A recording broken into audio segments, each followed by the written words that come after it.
Ẹ káalẹ́ sà, ẹ káalẹ́ mà. Ẹ kú àtàárọ̀. Ṣé àlàáfíà ni mo bá yín? Báwo ni iṣẹ́?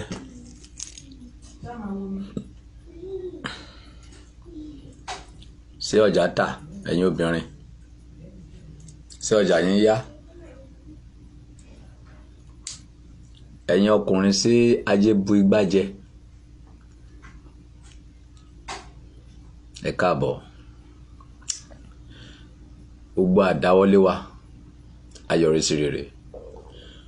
Gbogbo làálàá wa nílé ayé kò ní já sófo. Ẹ ò ní bínú, mi ò ní pẹ́ púpọ̀ lásàálẹ́ torí mo ní àwọn àlejò.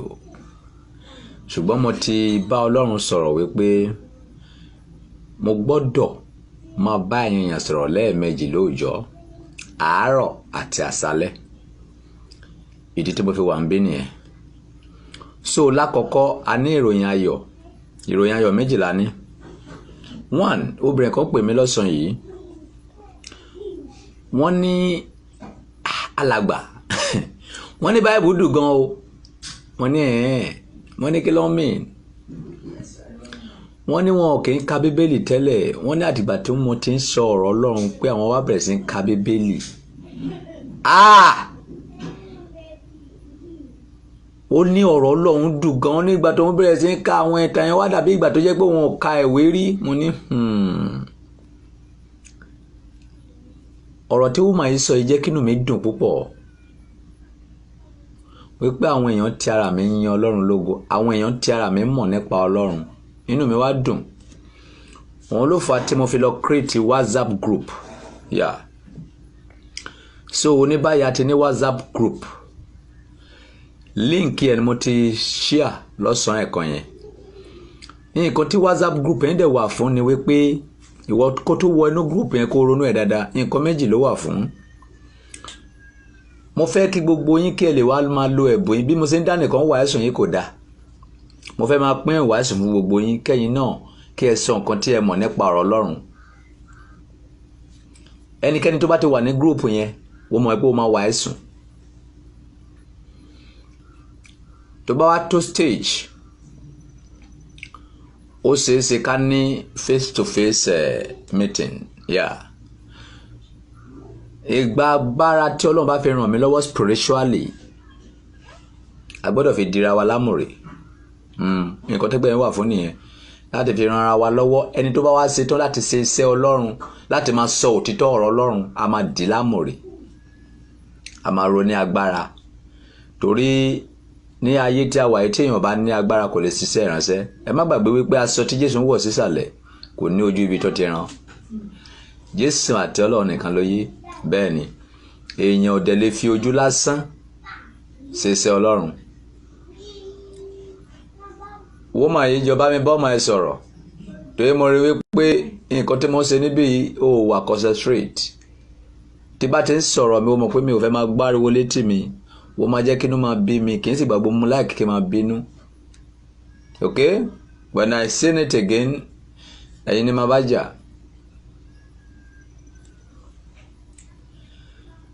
So link yẹn, ìwọ tó bá láìkí ọ̀rọ̀ Ọlọ́run, tó fẹ́ máa òtítọ́ ọ̀rọ̀ Ọlọ́run tó dẹ̀ fẹ́ máa sọ, ni kó join ní WhatsApp group yẹn. Torí gbogbo yín pátá ni máa gbé wàásù fún, tẹ́lẹ̀ máa sọ nǹkan tí ẹ mọ̀ nínú ọ̀rọ̀ Ọlọ́run. Tó bá jẹ́ mùsùlùmí ni ẹ́, wàá sọ fún mi pé mùsùlùmí ni ẹ́. Ìjọ tí bá ti pè ẹ́ pé ìwọ ló máa wàásù, wàá sọ pé mùsùlùmí ni ẹ́. A máa fún ẹ ní topic nínú Al-Quran. Tó bá jẹ́ pé aláwo ni ẹ́, wàá sọ fún mi pé aláwo ni wọ́ o. Màá fún ẹ ní topic nínú odù Ifá.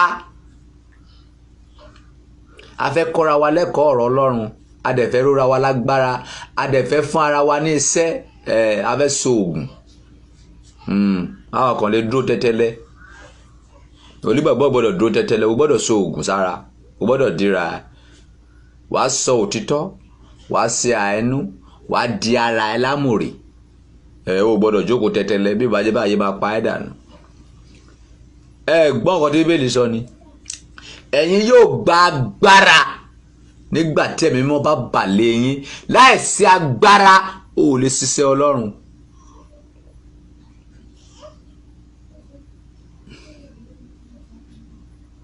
You get the point? Ẹ̀yin yóò gba agbára nígbà tí Ẹ̀mí Mímọ́ bá bà lé yín. Definitely, without power, you cannot do the work of God. Because oṣó máa bá ẹ jà, àjẹ́ máa bá ẹ jà, ẹlẹ́bọlógun máa bá ẹ jà, physically people máa bá ẹ jà, agbára ló lè fi ṣẹ́gun wọn. Tó bá ka Bíbélì dáadáa, wàá mọ̀ wípé ibi tó ti fẹ́ mú Jésù pọ̀. Ibi míì Bíbélì sọ pé fún wa pé Jésù yẹra, Jésù disappear láàrin wọn. But wọn kò disappear síbẹ̀. Wọ́n ní nígbà tó fẹ́ ti Jésù ní ògèdègbé, ó sì yẹra kó láàrin ọ̀pọ̀ ènìyàn. Ọlọ́gbọ́n nìkan ló lè yé. So àwọn ìròyìn méjì tó wà nílẹ̀ nìyẹn. Number one, a ti rí obìnrin kan láti ìgbà tí mo ti ń ṣe program. Ó lóun ka Bíbélì bí ìgbà tó jẹ́ pé òun jẹ ẹ̀kọ. Ìgbà tó bẹ̀rẹ̀ sí ń kóòtù Bíbélì fún mi, ẹ̀rù gan bà mí. Mo wá sọ fún obìnrin yẹn wípé torí tiẹ̀ máa dá WhatsApp group sílẹ̀ so that ẹ̀yin tó kù náà ẹ lè wá sọ nǹkan tí ẹ mọ̀ nínú Bíbélì, nǹkan tí ẹ mọ̀ nínú Quran, nǹkan tí ẹ mọ̀ nínú odù Ifá, àwọn ìkọ́ra wa nínú group yẹn ní WhatsApp group. So ẹnikẹ́ni tó bá ti rí WhatsApp link yẹn kàn click yẹ kó join ní WhatsApp group yẹn. Ọ̀fẹ́ ni o. Àwa ò kì í ṣe pastor tó lọ pé ẹ bá fẹ́ join ní group kó send 1,000 kó send 500. No, it's a ọ̀fẹ́ fún ìwọ tó bá fẹ́ like àti mọ ọ̀rọ̀ Ọlọ́run. I'm here because of poor. I'm here because of people in the bondage. I'm here because of people that is lack of word of God. That is why I'm here. So ẹ lọ máa join the group yẹn kí ẹ dẹ̀ máa share kíni àwọn tó bá fẹ́ join. Anybody can join. Ẹni tó bá like láti mọ òtítọ́ ọ̀rọ̀ Ọlọ́run. Òtítọ́ ọ̀rọ̀ Ọlọ́run náà lórúkọ WhatsApp group yẹn. Yeah, by King. So click yẹn ti wà ní profile mi kẹ́ lọ máa click yẹ. Tó tẹ́ bá ti click yẹ ẹ máa já sí WhatsApp direct ẹ send the message síbẹ̀ máa hide yín up. So that is the news.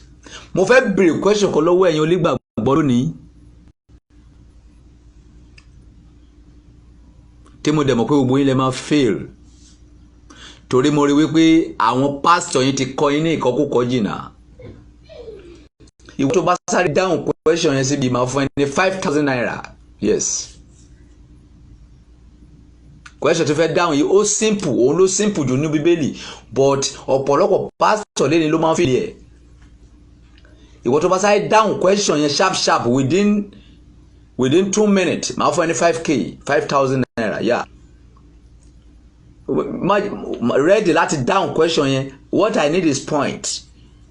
Mi ò ní the Bible tó wà, mi ò ní the Bible verse tó wà. Nǹkan tí mo kàn need ni wípé kí ló ṣẹlẹ̀. This is the question. Ready?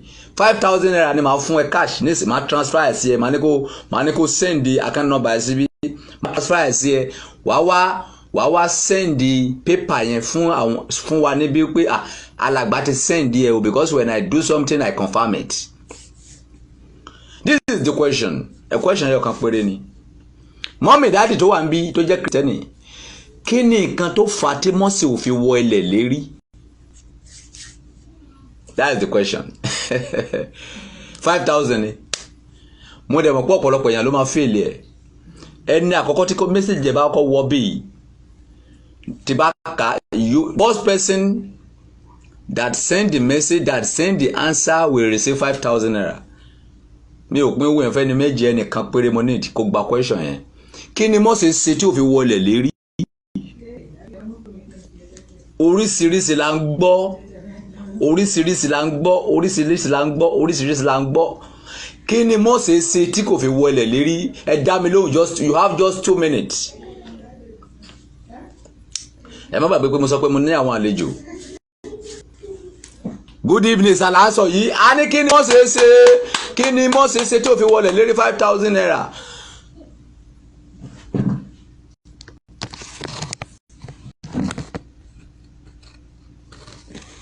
And why Sunni?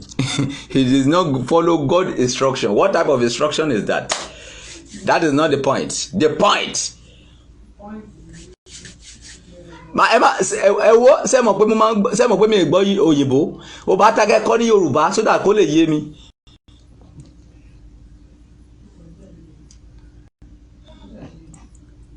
Bọ́lá Ahmed Aduni Bada say WhatsApp lesson link in he did not follow God's instruction direction. No, that is not what I mean. That is, I need points. Ìbínú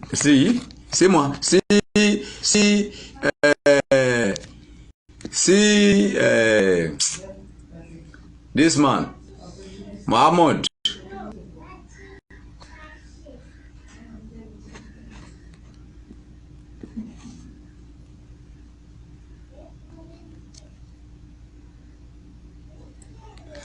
Sí Hassan Bukola nítorí ó fi ọ̀pá lu àpáta pẹ̀lú ìbínú láì mọ̀ pé Ọlọ́run ni.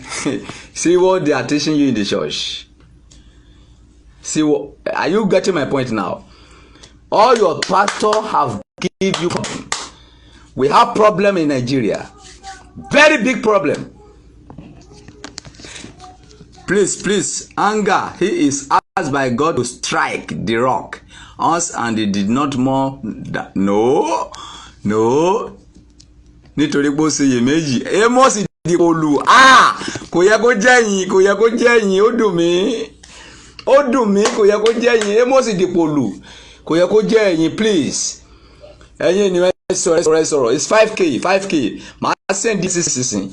Mo mọ̀ pé àwọn pastor yẹn ti sìn lọ́nà lórí ọ̀rọ̀ yẹn. Torí ọ̀rọ̀ yẹn ti ó ní agbára. No idea again.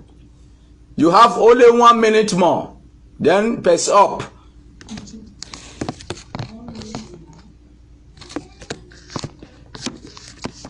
Kí ni Mósè ṣe tí ó fi wọlé lérí? Point. That is the question. 5,000 naira.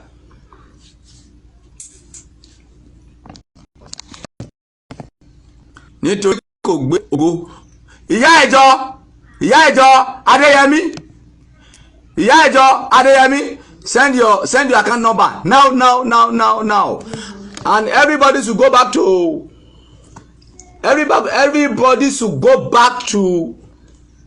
number 20 verse 10 to go and wait for me there. But let me send the money first.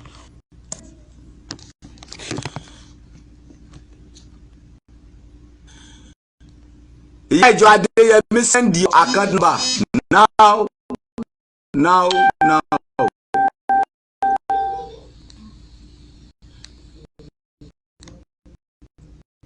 Please answer me. I want to continue with the lecture.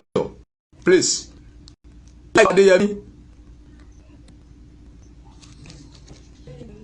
Ìyá ìjọ Adéyẹmí, answer me.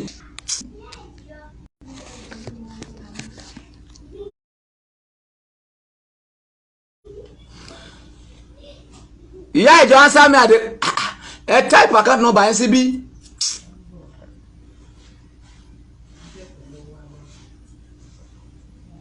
Ìyá ìjọ Adéyẹmí, you are disturbing me. You are wasting my time. Please, madam. Mo mọ̀ pé owó yẹn kéré but ẹ bá manage here. Yes, that is promise. Mi ò ní but ìbá tí mo ní yẹn nǹkan tọ́lọ́run ní kí fi ṣe lásàlẹ̀ nìyẹn. If somebody is mo like kéèyàn máa ka Bíbélì fún ara ẹ̀. Àwọn pásítọ̀ yín èmi máa sọ fún yín wípé ó fi ìbínú lu àpáta. Èmi máa sọ fún yín wípé ìbínú kì í ṣe ìbínú. Kò fi ògo fún Ọlọ́run. Point. That's the point. Àmà lọ kà ní Bíbélì sí kí answer yẹn. Ìyá ìjọ Adéyẹmí, why now? Why do you do like this? Màá ní kẹ́lòmíì send the account number o.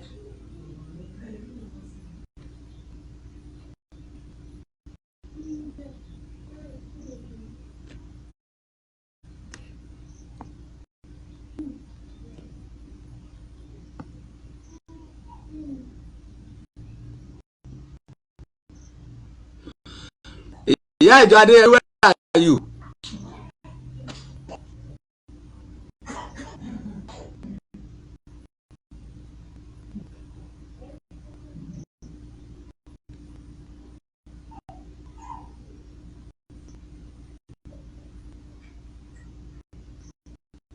Where is Ìyá Ìjọ Adéyẹmí now?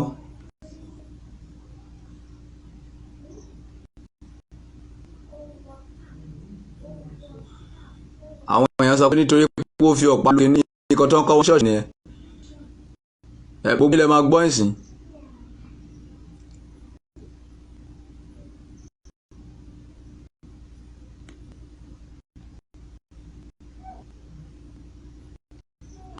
Where is Ìyá Ìjọ Adéyẹmí now? Wọ́n máa fọ́n ni o.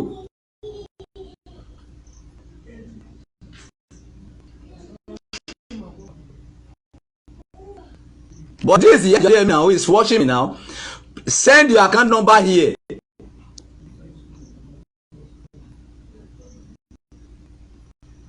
Are you like to second like kind disturb one? Ìyá Ìjọ Adéyẹmí ṣe fẹ́ disturb wa ẹ má disturb wa. Say your Lord where you talk with.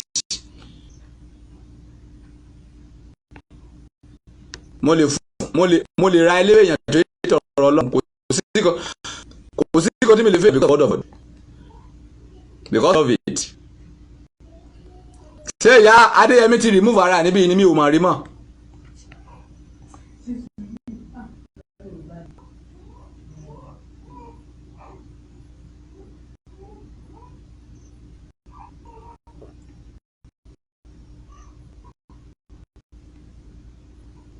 Amos Dipolu, please ẹ bá mi rewind Ìyá Ìjọ Adéyẹmí please.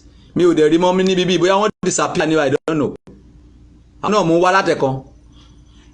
Wọ́n wò mí o, wọ́n pẹ̀lú àwọn tó ń wò mí yìí but message tó send mi ò rí mọ́.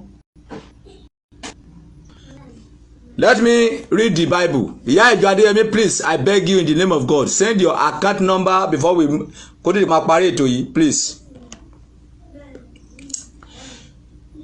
The answer is in the Númérì 20 verse 10. Ó kà í pé okay let's start from verse 9. Mósè sì mú ọ̀pá náà láti wájú Olúwa lọ bí ó ti fún un ní àṣẹ. Mósè àti Áárónì sì pè ìjọ àwọn ènìyàn jọ níwájú àpáta náà. Ó sì wí fún wọn pé ẹ̀yin gbọ́ nísinsìnyí ẹ̀yin ọlọ̀tẹ̀. Kí àwa kí ó hà mú omi láti inú àpáta yìí wá fún yín wá bí? Wọ́n sọ pé ṣé kí Ọlọ́run mú omi wá, wọ́n ní ṣé kí àwa kí máa sọ fún yín sí pé ṣé kí èmi kí wá ròyìn lágbára. Ṣé èmi ní agbára ni? Ṣé mo ní agbára? Do I have power? Hear the speech. Ṣé kí àwa kí ó mú omi wá láti inú àpáta bí? Mósè sì gbé ọwọ́ rẹ̀ sókè, ó sì fi ọ̀pá rẹ̀ lu àpáta náà lẹ́ẹ̀mejì.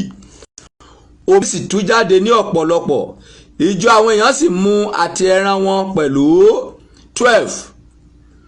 Olúwa sì sọ fún Mósè àti fún Áárónì pé nítorí tí ẹ̀yin kò gbà mí gbọ́ láti yà mí sí mímọ́ lójú àwọn ọmọ Ísírẹ́lì, nítorí náà ẹ̀yin kì yóò mú ìjọ àwọn èèyàn yìí lọ sí ilẹ̀ náà tí mo ti fi fún wọn. Torí wọn ò sọ wípé Ọlọ́run ló sọ pé káwọn ṣe bẹ́ẹ̀, wọ́n ní àwọn ni. Wọn ò dá ògo padà fún ẹni tó ní.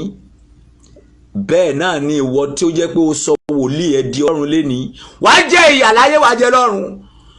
Bẹ́ẹ̀ náà ni ìwọ tó sọ pásítọ̀ ẹ àfáà ẹ di Ọlọ́run lénìí, wàá jẹ ìyà láyé wàá jẹ lọ́run. Bẹ́ẹ̀ náà ni ìwọ tó sọ olúwawo di Ọlọ́run tó lọ gbé ipò olúwawo sí ipò Ọlọ́run, wàá jẹ ìyà láyé wàá jẹ lọ́run. Ìwọ olúwawo, ìwọ pásítọ̀, ìwọ àfáà tí àwọn èèyàn yìn, bàbá nìyẹn tí ò máa sọ fún àwọn ènìyàn wípé Ọlọ́run ni kì í ṣe mí, Ọlọ́run ni kì í ṣe mí. Ó ti dáràn. Nǹkan tí ó gbé Mósè wọ ilẹ̀ lérí nìyẹn o. Tó bá béèrè lọ́wọ́ Kristẹni 100, wọ́n ní ó fi bìlú lu àpáta ni, wọ́n ní omi jáde kó gbé ọ̀pọ̀lọpọ̀ ènìyàn lọ. Nǹkan táwọn pásítọ̀ wọn kọ́ wọn ní ṣọ́ọ̀ṣì nìyẹn, which is wrong. Béèrè pé níbo ni pásítọ̀ ẹ ti kà á nínú Bíbélì.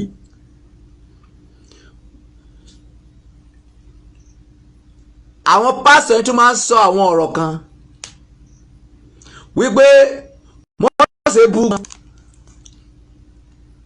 pé akọ́lòlò ni pé Mósè burú. Bíbélì ò sọ fún ẹ wípé Mósè burú. Mary, when I talk I prove. I don't talk in medulla, I talk in Bible. Go back to Numeri, number.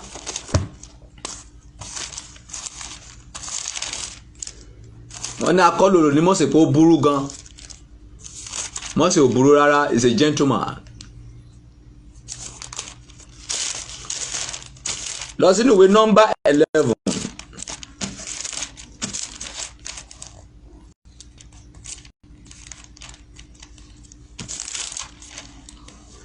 Number 12 níbẹ̀ láti fẹ́ ṣiṣẹ́. Númérì orí 12. Jẹ́ ká wò bóyá Mósè burú bá kò burú.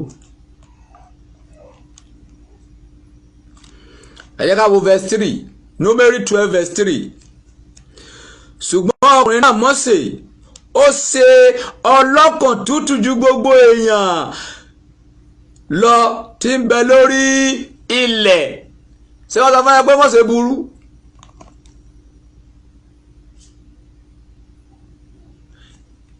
Ẹ̀yin yóò mọ òtítọ́, òtítọ́ yóò sọ yín di òmìnira.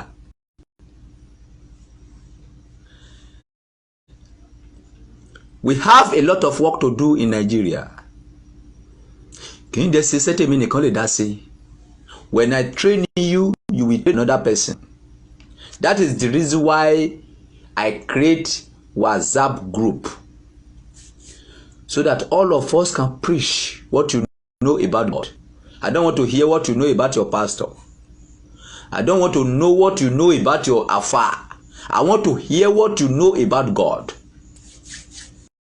In that WhatsApp group. That is the reason why WhatsApp group come out. And agbá tọ́lọ́ba fún mi máa fi dira fún yín. Ìwọ tí bá rí pé o ti gbóná nínú ọ̀rọ̀ Ọlọ́run wo dẹ̀ fẹ́ máa sọ òtítọ́ fáwọn ènìyàn. A máa dira fún ẹ. Bẹ́ẹ̀ni, you cannot do the work of God with ordinary eyes. Aṣọ tí Jésù ń wọ̀ sísàlẹ̀ kò ní ojú ibi tó ti rán. Èdìdì ni fún àwọn tí òye bá yé. Ọlọ́run ò ní sọ fún ẹ pé kó má dira ẹ láyé. Èmi dá gbogbo ewé oko ìgbẹ́ fún kíni? Fún lílò àwọn ènìyàn. Àjàgà wèrè tí àwọn pásítọ̀ àti máàmù ẹ àti olúwawo ẹ fi ẹ sí, yọra ẹ kúrò. Kí wọ́n fúnra ẹ ka Bíbélì kó yí ẹ. Kó ka Quran kó yí ẹ, má ka Quran kéwú mọ́. Lọ ra Quran Yorùbá.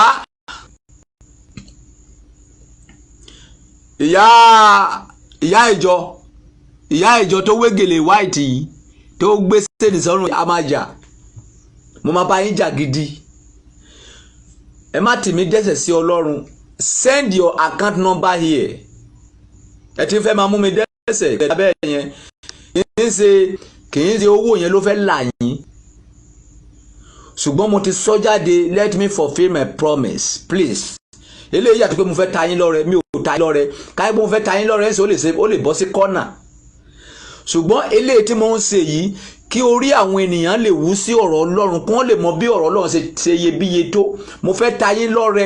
Ó yàtọ̀ pé mo fún yín lówó torí pé gba ọ̀rọ̀ Ọlọ́run. Báwo Bíbélì yẹn ìtalọ́rẹ yàtọ̀ sí wípé èèyàn fẹ́ fún èèyàn lówó torí pé ó ṣe iṣẹ́, ẹ ṣe iṣẹ́ ni. Ẹ mọ̀ pé kéèyàn tún ka Bible kì í ṣe kan kékeré kó tún gbé sórí. Question tí mo béèrè yẹn ọ̀pọ̀lọpọ̀ Christian tẹ́ bá béèrè lọ́wọ́ àti pastor wọn failed because they don't read Bible. Nǹkan tó dẹ̀ pa wọ́n ni wípé wọ́n ti gbọ́ kíní lẹ́nu pastor kan wọ́n bẹ̀rẹ̀ sí sọ káàkiri àwọn fáwọn onílọ́ka. Mósè fi ìbínú là pátá, omi gbé àwọn ènìyàn lọ.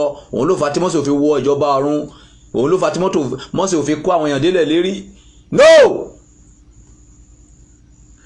Torí pé kò ṣe kíni kò dá ògo padà fún ẹni tó ní, kò sọ fún àwọn ọmọ Ísírẹ́lì wípé Ọlọ́run ní ká lu àpáta wípé omi máa jáde. Ó ní ẹ̀yin ọlọ̀tẹ̀ ṣé kí àwa kí ni máa bí Ọlọ́run nínú gan. Ó ní èmi kì yóò ṣe àjọpín ògo mi pẹ̀lú anybody. Ó gbọ́dọ̀ gbé ògo Ọlọ́run fún Jésù tó bá jẹ́ onígbàgbọ́ gidi. Àyè Jésù ọ̀tọ̀ ni. onígbàgbọ́ mi wà tó bá béèrè lọ́wọ́ ẹ̀ lẹ́ni pé ta lọ Ọlọ́run wá ní Jésù. You are gigantica and giganticality. Jésù àti Ọlọ́run wọn jọ sínsẹ̀d. Kò sí nǹkan tó ń jẹ́ Ọlọ́run mẹ́ta lọ́kan. O lè rí inú Bíbélì. Wàá rí Ọlọ́run Bàbá, Ọmọ, Ẹ̀mí Mímọ́. O lè rí Ọlọ́run Bàbá, Ọlọ́run Ọmọ, Ọlọ́run Ẹ̀mí Mímọ́. No. Àwọn pásítọ̀ yẹn ti tàn yín gan. Wọ́n ti fún yín ní headache. Wọ́n ti bà ayé yín jẹ́ níwájú Ọlọ́run. You need to go back to gbogbo yẹn padà sí primary school, primary 1. Kẹ́ wá lọ bẹ̀rẹ̀ láti Genesis ká bẹ̀rẹ̀ sí ká lọ. Iṣẹ́ tá fẹ́ lọ ṣe ní WhatsApp nìyẹn. Genesis la máa ti bẹ̀rẹ̀. Ìwọ tó bá jẹ́ Mùsùlùmí a máa lọ bẹ̀rẹ̀ láti Fatia. Ìwọ tó bá jẹ́ olúwawo a máa lọ bẹ̀rẹ̀ láti Tóbi. Mo mọ̀ pé tá bá bẹ̀rẹ̀ sí kọ́ra wa, tí èèyàn bí 100 bá ti mọ nǹkan tí mo ń sọ, èèyàn 100 á sọ fún èèyàn 100, èèyàn 100 á sọ fún èèyàn 100. A máa já àjàgà àwọn pásítọ̀ wèrè kúrò lórí wa. When your pastor preach, you will ask him question because you have your evidence in your Bible. But for now, as you don't have evidence, if your pastor preach, you will just hear. O gbọ́dọ̀ mọ òtítọ́ kí òtítọ́ sọ ẹ́ di òmìnira. That is what I'm here for, not because of money. Bí Ọlọ́run bá rán ẹ sí mi, o lè dá owó mi sọ́wọ́ dúró wá fún mi. Very sure, ó dá mi lójú. Kò dìgbà tí bá ẹ, kò dìgbà tí bá lu jìbìtì pẹ̀lú ẹ. Tọ́lọ́run bá rán ẹ sí mi, wàá dá mi lọ́lá. Tọ́lọ́run bá rán ẹ sí mi, tó bá òun kájọ máa gbélé, tó bá òun kí máa ṣiṣẹ́ fún ẹ lójoojúmọ́, ò ní fún mi lówó. That is my belief. Ẹjọ́ mẹ́rin la fẹ́ lò láyé táwọn ẹ̀wọ̀ erin. Ẹjọ́ gbogbo ẹ̀yin tẹ́ wà nínú ilé ẹ bá mi bẹ̀ màmá yìí, màmá ìyá ìjọ yìí. Kó má gbé mi ṣe Ọlọ́run. Please madam, I beg you. Tó bẹ́ pé ọ̀fẹ́ gbà ni. Bá ti fún yín kẹ́ lọ fún àwọn alákà ẹ gbọ́. But ẹ sì gbà náà kí àwọn èèyàn mọ̀ pé when I talk I profit. Dípò where are you?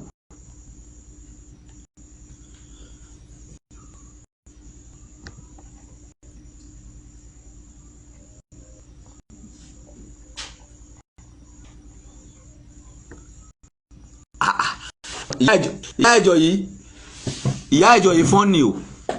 Ṣé ó disappear níbí ni àbí báwo?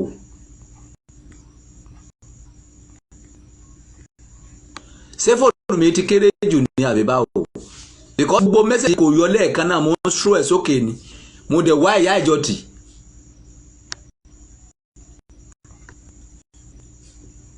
Ìbéèrè tó dáhùn gan mi ò rí mọ́. Ẹjọ́ tó bá mi mọ ìyá ìjọ yìí kó bá mi bẹ̀ please.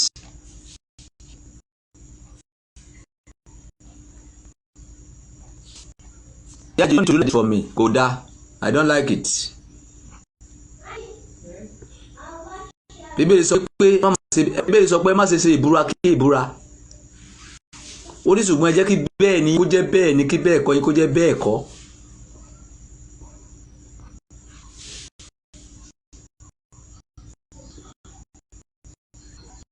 If you are here, send me a message, please.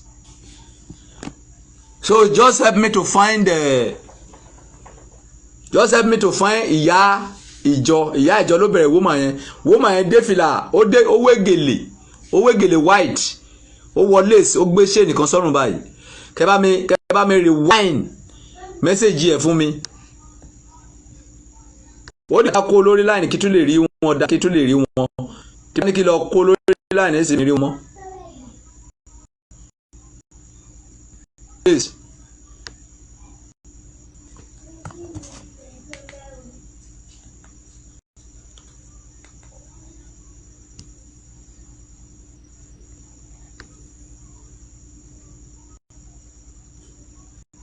Ìyá ìjọ sẹ́mọ̀ pé ẹ̀yin lẹ́yìn disturb program wa báyìí, sẹ́mọ̀ pé kò dá ìkọ́tẹ́ ń ṣe.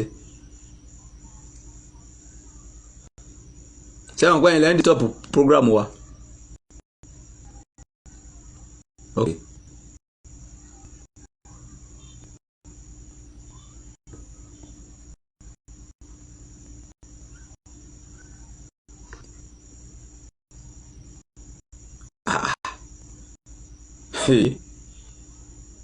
Ìyá ìjọ yìí agbára ni.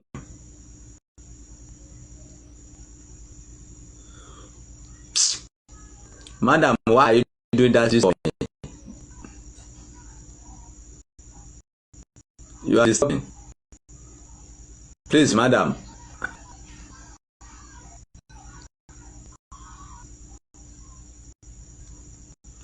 Oh God.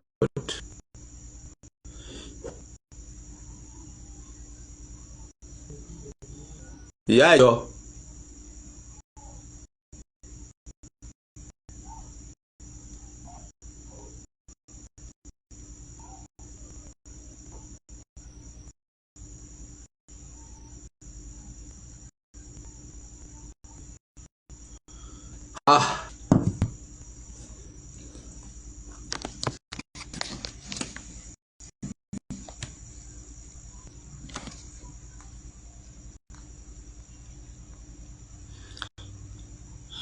Ìyá àjọ send your number.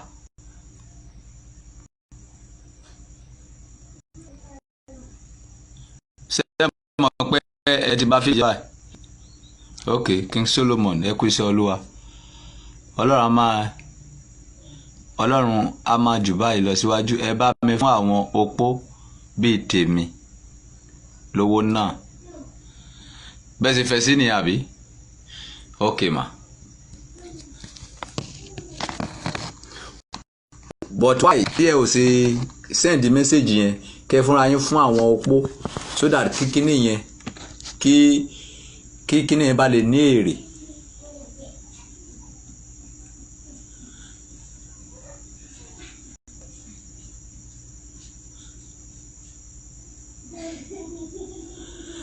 Amos Dipolu, God bless you.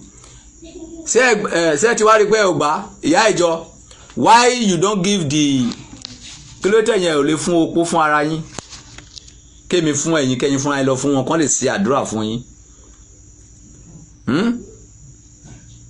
Ẹ send account number yín please. God bless you ma. So ìdí tí program yìí fi jáde ní àṣálẹ́ ẹ̀yin ènìyàn ni wípé program yẹn kọ́ àwa pastor lẹ́kọ̀ọ́ púpọ̀ àwa olórí òṣèlú bóyá president ni ẹ bóyá ọba ìlú ni ẹ bóyá DPO ni ẹ bóyá governor ni ẹ bóyá pastor ni ẹ bóyá imam ni ẹ bóyá wòlíì ni ẹ bóyá olúwawo ni ẹ ẹ̀kọ́ yẹn kọ́ wa lọ́gbọ́n wípé ipòkípò tí a bá bára wa gbogbo ìyìn kíyìn téèyàn bá lè fún wa láyé máa dá padà sọ́dọ̀ Ọlọ́run. Ẹ yá ka ìtàn yẹn láti bẹ̀rẹ̀ kó lè yé yín nǹkan tó fà á tí Mósè ò fi wọlé lérí. Ẹ jẹ́ ká lọ ka ìtàn yẹn láti bẹ̀rẹ̀. Number 12, number 20. Ẹ ká kà láti bẹ̀rẹ̀. Àwọn ọmọ Ísírẹ́lì sì wà àní gbogbo ìjọ sí aginjù Sínì ní oṣù kínní. Àwọn èèyàn náà sì jókòó ní Kédésì. Mẹ́ríàmù sì kú níbẹ̀ a sì sìn níbẹ̀. Ó wá sí o.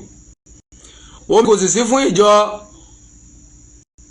Wọ́n sì kó ara wọn jọ pọ̀ sí Mósè àti Árónì.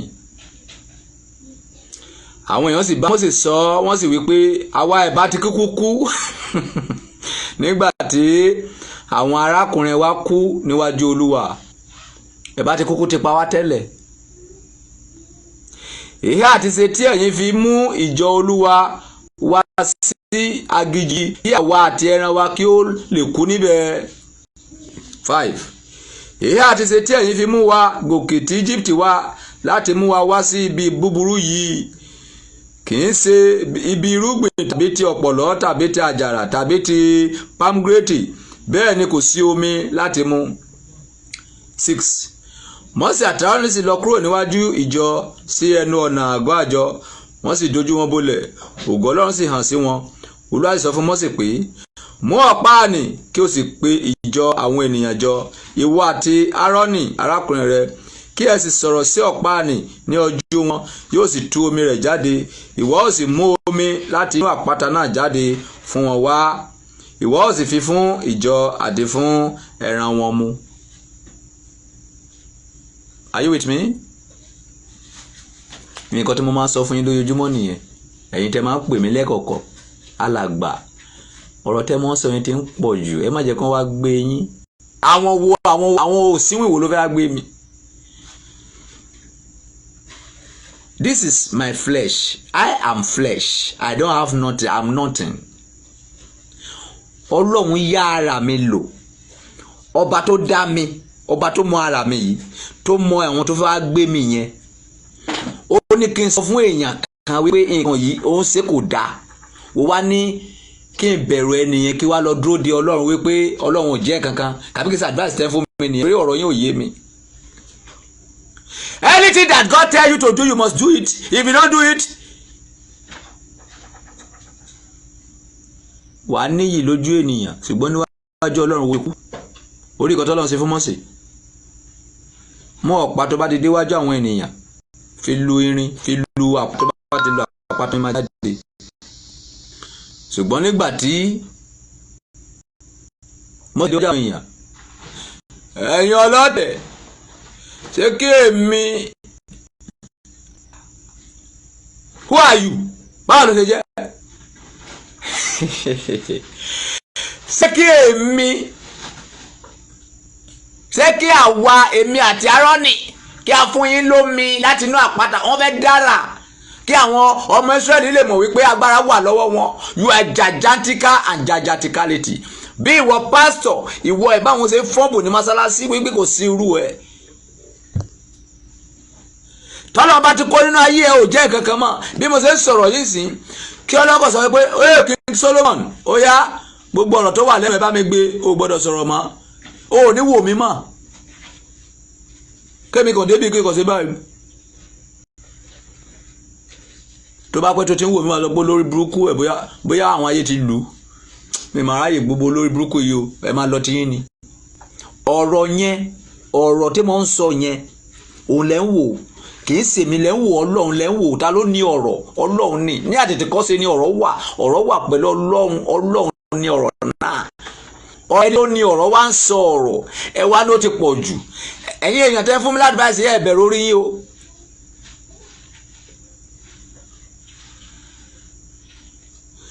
Tí o bá ti ń bẹ̀rù ikú o ò lè ṣiṣẹ́ Ọlọ́run ẹ tó bá ń bẹ̀rù ikú kò lè ṣiṣẹ́ Ọlọ́run. Ẹ lọ wo iṣẹ́ tí Jésù ṣe. Jésù kì í bá àwọn Farisí sọ̀rọ̀ lẹ́yìn ojú wọn ni. Ẹ̀yin alágàbàgebè ẹ̀yin gba ìdámẹ́wàá fúntì ẹ̀yin àgàbàgebè ẹ̀yin ṣe ìjọba ọ̀run mọ́ àwọn ènìyàn nígbà tó jẹ́ pé ẹ̀yin fúnra yẹn ò lè wọ̀ ọ́. Ṣé ẹ̀yin wọn ni Jésù ṣe ń sọ ni? wo fẹ́ jèrè ìjọba ọ̀run o dẹ̀ fẹ́ jìyà wo fẹ́ kàwé wo fẹ́ gba degree o dẹ̀ kàwé you will suffer for your what you want to collect man. Èmi fẹ́ gba adé ògo ní ìjọba ọ̀run èmi ò nídìí ilé mi ò nídìí mọ́tò mi ò nídìí nǹkan ayé yìí what I need ìjọba ọ̀run. Mo ti sọ fún yín wípé torí pé ò tí ì rí kankan ni tẹ bá rí TB Joshua níbi tó wà wá gbàdúrà pé kó kú. TB Joshua bá àwọn áńgẹ́lì yẹn sọ̀rọ̀ ọwọ́ ni ìgbà tó fẹ́ sọ pé kó bì ìyà kó níwájú mi pé kí n lè rí òun ṣe ló ṣe báyìí. Wọ́n bí ìyà kan lẹ̀ ní wọ́n sọ ìdílé ní everybody separate kò ó yà gbọ́dọ̀ kò sí yẹn ó kàn sí báyìí ni mo fẹ́ kú mo wá tó máa pa mí Ọlọ́run náà bí ṣeré abẹ́rẹ́ pé mo kàn fọ́ọ̀bù ni. Ẹ̀ṣẹ̀ mi ti pọ̀ mú wá ní tó fẹ́ dilé lórí kí ló ń ṣe àwọn arábì má tún wàásù fún mi mọ́ o máa ṣègbè sọ mi ò rán ẹ o kò sẹ́ tí mi lè ṣègbè sọ o láyé yìí tó bá ti jẹ́ èèyàn ni ẹ máa ṣègbè sọ ẹ tó yẹ bàbá ẹ lè mi jẹ́ I am 234 years old àti jẹ́ ayé rí kò sí kò tó wà láyé tó ní mi sí mi wọ́n tó bá wò mí sùsù tó bá ta mí lọ́rẹ màá gba àdúrà fún ẹ torí ọ̀rọ̀ tí mo ń sọ kò lè jẹ́ kó ta mí lọ́rẹ torí mi ò plead fún èèyàn pé kó fún mi lówó mi ò níbẹ̀ yes ìgbà ìjọ o mo ní ìdí owó ibi tí ṣọ́ọ̀ṣì wá dé yẹn nísìnyí o mi ò rówó tí máa fi parí ẹ o ṣé èmi ló ní ṣọ́ọ̀ṣì ni ṣé èmi ló kọ́ ṣọ́ọ̀ṣì ni Ọlọ́run ló kọ́ ṣọ́ọ̀ṣì ẹ lọ What concern me about church? Tọ́lọ́ bá sọ pé máa kọ tó máa kọ, tọ́lọ́ bá sọ pé ò ní kọ. Ṣé David olówó ni? Ọlọ́run sọ pé ò lè kọ́lé wípé ọmọ ìlú máa kọ. Ó yá ó tán. Bí kò ṣe pé wá kọ́lé náà àwọn tí sásán. Tọ́lọ́ bá sọ pé kan nínú yín ló máa parí lẹ́yìn. Mo máa dúró báyìí ni tó máa pè ẹ́ ló alàgbà. Níbo lẹ bá ilé ẹ̀ dé? Àti ilé tí ìṣòwò tá fẹ́ fi ra asbestos. Èló ni gbogbo owó tá fẹ́ fi ra asbestos? Okay. Wọ́n ní 2 million naira la fẹ́ fi rà. Ẹsẹ̀ ìdàkà nọ́mbà yín. Ó ti tákòkò tọ́lọ́run fẹ́ kọ́lé ènìyàn Ọlọ́run fọwọ́ tọ́. Mo ní àwọn senators ń wá ṣọ́ọ̀ṣì mi. Ṣùgbọ́n Ọlọ́run ò fẹ́ kí wọ́n fowó ẹ̀jẹ̀ kọ́ ilé òun ló fà á tí òfin fi sí wọn lọ́kàn pé kí wọ́n ṣe. Àwọn ọba ìlú jàkàjàkà ń wá sọ́dọ̀ mi bì. Wọ́n dẹ̀ ń rí ṣọ́ọ̀ṣì yẹn. Èmi ẹ̀wọ̀n mi ni pé kí n béèrè owó ẹ̀ pé jọ fún mi lówó. Pé mo fẹ́ lò èèwọ̀ ni. Kò sí customer mi tí mo lè pè pé hello I need money. O máa ta mi lọ́rẹ tó bá lè ta mi lọ́rẹ I will not ask. Ó pè mí kí n máa wá kábúkábú yẹn lọ. Èèyàn Ọlọ́run ò kì í tọrọ. Bíbélì mi sọ fún mi pé wọ́n kì yóò tọrọ.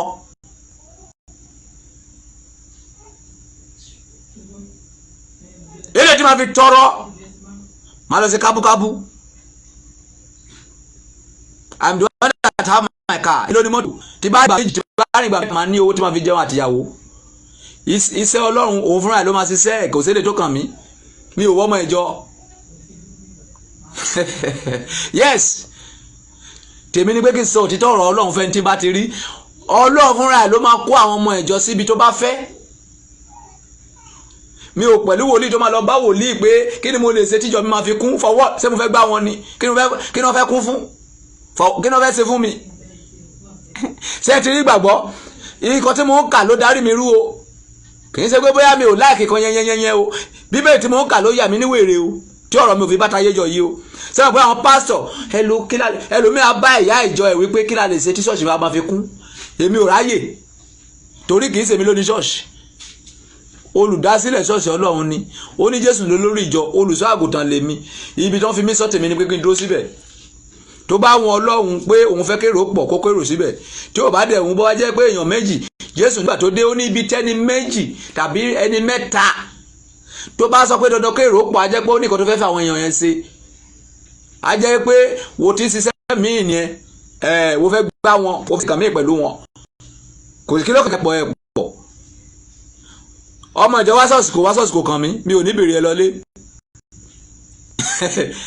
Torí tí gbára mi mo ṣe wá, torí tí wo sára mi ò ní mo sì kọrin o, kí n lè la o, kí n lè la o, kí n lè la o lágbára Olúwa. Mi ò wá torí tiẹ̀ ò dẹ̀ wá torí tèmi. Ẹni tó bá ń gba ìdá mẹ́wàá lọ́wọ́ ẹ ló máa wá ẹ lọ sílé, kí ló tiẹ̀ wá, kí ló ṣe mi ò ráyè. Phone number àwọn ọmọ ìjọ mi gan mi ò mọ̀. I don't store phone number. Mo ṣe kéré tó yẹn. I don't stop them. Kọ́ máa bá di wípé hello alàgbà ló ń pè ìyàwó mi ó fẹ́ toast ẹ̀. Ilé tó bá pè mí pé ara wọn ò yá. Olúwa ọmọ ẹ sọ pé ara wọn ò dá o. Lọ síbẹ̀ lọ wò ó sàn. Mi ò ní débẹ̀.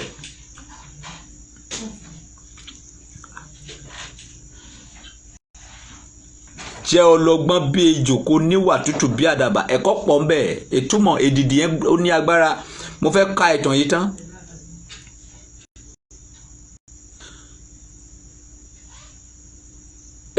Mú ọ̀pá àní kí o sì pe ìjọ àwọn ènìyàn jọ ìwọ àti Áárónì arákùnrin rẹ kí ẹ sọ̀rọ̀ sí àpáta nì ní ojú wọn yóò sì tú omi rẹ̀ jáde ìwọ ó sì mú omi láti inú àpáta náà jáde fún wọn wá ìwọ ó sì wí fún wọn ìwọ ó sì wí fún ìjọ àti fún ẹran wọn mu ìwọ ó sì fún ìjọ àti fún ẹran wọn mu ẹ wá gbọ́ Mósè sì mú ọ̀pá náà láti iwájú Olúwa lọ bí ó ti fún un ní àṣẹ. Mósè àti Áárónì sì pe ìjọ àwọn ènìyàn jọ níwájú àpáta náà ó sì wí fún wọn pé ẹ̀yin gbọ́ nísinsìnyí ẹ̀yin ọlọ̀tẹ̀ kí àwa kí ó hà mú omi láti inú àpáta yìí fún yín wá bí. Kò sọ wípé Ọlọ́run ní kí a fún yín lómi kí àwa ẹ̀yin ọmọ ìjọ ẹ̀ tí ì rí nǹkan kan ẹ mọ̀ wípé mi ò kí ń ṣe èèyàn kékeré nígbà tí mo bá dára ẹ mọ̀ wípé wòlíì Ọlọ́run ni mí níbo ló ti rí àwọn sọ fẹ́ kó o lágbára tẹ́jẹ̀ bá ti gbẹ kí ló lè ṣe tẹ́jẹ̀ bá ti gbẹ kí ló lè ṣe kí ló lè dá sí bí mo ṣe ń fọ́n bàtàrọ̀ ẹ̀ báyìí bí mo pariwo yìí kọ́lọ́kọ̀ sọ wípé ó yá ta ló fẹ́ kú ó yá King Solomon ó yá ojú ẹ̀yìn ó yá padé kò gbọ́dọ̀ ṣiṣẹ́ mọ́ aráàdà níbo lágbára dẹ̀ wà báyìí ṣebí wọ́n tó bá ríran ló máa lágbára láti lọ ra nǹkan nísàlẹ̀ òkun ló máa lágbára láti lọ ra nǹkan ní agbèdè méjì ayé ọ̀tọ̀run ṣebí wọ́n tó bá lójú ló máa lọ ra ayé ìṣèyìn ẹni tó lè pa ojú ẹni láàrin ìṣẹ́jú méjì ẹni tó lè di ẹ létí ẹni tó lè sọ pé kò ní stroke ó bẹ̀rù yẹn ó wá lọ ń bẹ̀rù àwọn èèyàn rádaràda tó jẹ́ pé ìbọn ni wọ́n gbójúlé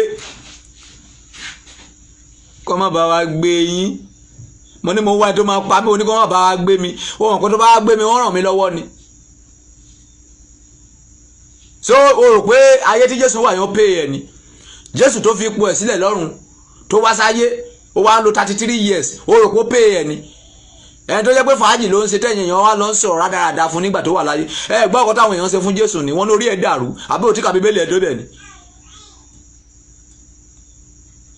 lọ́ka nínú ìwé John gbọ́ ọkọ̀ táwọn èèyàn sọ fún Jésù bí a kẹ́ mo ti ń purọ́ àbáyọ̀ pé ayé pé Jésù ni 33 yẹn gan ó pẹ́ òun ló ó pẹ́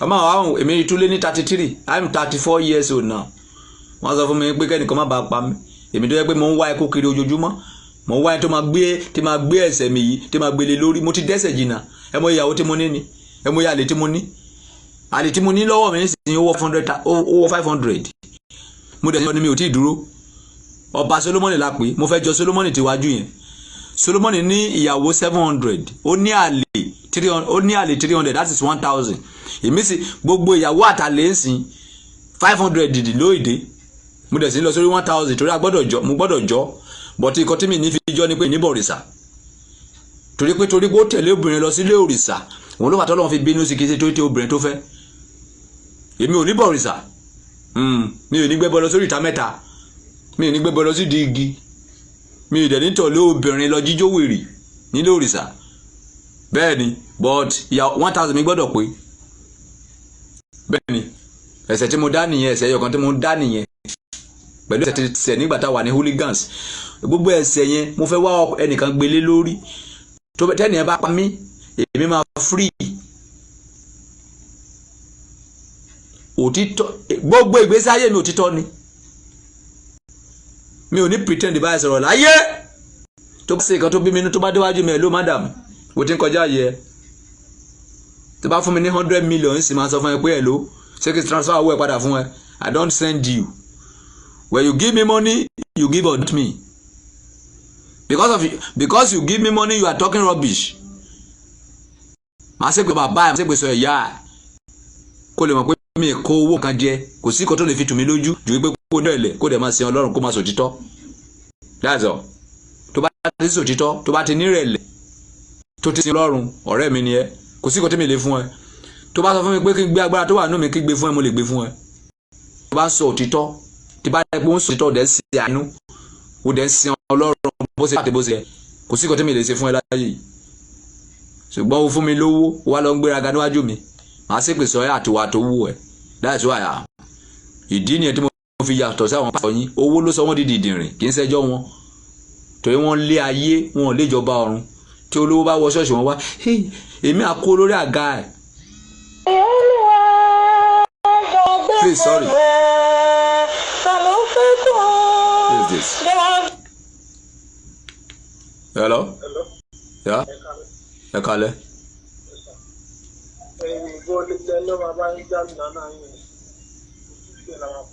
Ẹ kó síwájú ta ṣọ́ọ̀ṣì níbẹ̀ ẹ kó síwájú ta ṣọ́ọ̀ṣì ṣé bí mo fi ṣọ́ọ̀ṣì yẹn hàn yín láàárọ̀ ṣé mo fi ṣọ́ọ̀ṣì hàn yín láàárọ̀ ẹ kó síwájú ṣọ́ọ̀ṣì níbẹ̀ ẹ ní ojú títì lẹ fẹ́ já sí tó bá gbé lọ́gọ́.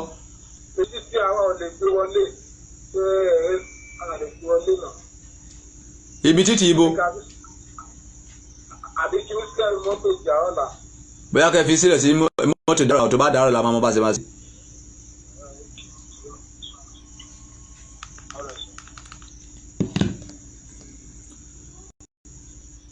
Are you with me? Humble yourself. Ṣe òtítọ́ ṣe àánú. Kò sí kó tó lè gbà lọ́wọ́ mi. If you give me 100 million humble, I will swear for you. I don't work for life. I don't work for hate. I work for God. I work for internal life. Àtọ́jọ́ tí mo ti rí tí bí Joshua lójú àlá ló ti wù mí kí n kú. Wọ́n á wò pé ọ̀nà wo ni mo lè gbà kú fast yìí o. Kí làwọn èèyàn hate yìí o. Òtítọ́. Òtítọ́ àti àánú. Ǹjẹ́ kí n máa sọ òtítọ́. Ẹ mọ̀ pé ọ̀rọ̀ tí mo sọ fún Tinubu yẹn lágbára gan. Ọ̀rọ̀ tí mo sọ fún àwọn aláàfin Ọ̀yọ́ yẹn àwọn Lagos state government yẹn. Ẹ rò pé Sanwó-Olú kì í gbọ́ ọkọ tí wọ́n sọ ni. I have 2,000 something followers. Go and look it. 2,000 something. Ṣé gbọ́dọ̀ tó ń gbọ́rọ̀ mi tíjọ́ ẹ fẹ́ sọ fún mi pé Sanwó-Olú ò gbọ́ ọkọ tí mo sọ. Ṣùgbọ́n àwọn babaláwo ẹ̀ ń sọ fún mi pé má fi ọmọ yẹn sílẹ̀ o. Kì í ṣèyàn lásán wọn ayé ni o. Tó bá yẹ bẹ́ẹ̀ wọ́n ti wá gbé mi. Àwọn tó sọ tó mi gan wọ́n ń gbé wọn. Ẹ mọ̀ pé àwọn ìjọba tó wà yìí ó gbọ́dọ̀ sọ̀rọ̀ tó bá wà nínú ẹ̀ wọ́n á pa ẹni. Àdúrà tẹ́lẹ̀ fi ràn mí lọ́wọ́ ìsìn ní pé kí Ọlọ́run kó wọ̀ wọ́n nínú kó lè wá pa mí. Ìrànlọ́wọ́ tó kò sí mo ti wọ̀ ìjọba ọ̀run lọ nìyẹn. Tó gbogbo ẹ̀ṣẹ̀ mi ó ti wà lórí wọn wọ́n ti gbé fún wọn mo ti free kò sí pé wọ́n fẹ́ tó pè mí ní mọ́ ti bá dọ́rùn torí èmi ò lè jẹ́ tùbí tí bí Joshua yẹn. Mi ò náà ẹ̀sìn rárá mi ò gbádùn mo sán lórí díẹ̀ ṣùgbọ́n tí bá rí ẹnìkan tó lè pa mí sìn á bá mi kó gbogbo ẹ̀ṣẹ̀ wèrè tó wà lórí mi á bá mi kó dànù màá yí lé lórí èmi màá máa bá tèmi lọ màá lè lọ máa control àwọn angẹ́lì èmi náà màá máa ṣe báyìí màá máa ṣe báyìí eré àti mo ṣe láyé náà máa ṣe lọ́rùn tí táwọn angẹ́lì àti bá fẹ́ tẹ̀lé máa ṣe area let's go there tí bá ti sọ wọ́n báyìí ó mà ṣe o ṣùágà lè máa ṣe lọ́rùn èmi ò jẹ́ ń tù tọ́lá nǹkan bá wò mí títí ó máa rẹ́rìn títí pé ọmọ ìdíyà nǹkan mi akọ ní gbogbo nǹkan mi ara ni rí mi lórí Facebook lẹ́ẹ̀kan bí mo ṣe káwọ́ sókè ni yálàyà eruku èmi ò ráyè mi ò kí pretend that is who I am but what you meet in my mouth is truth.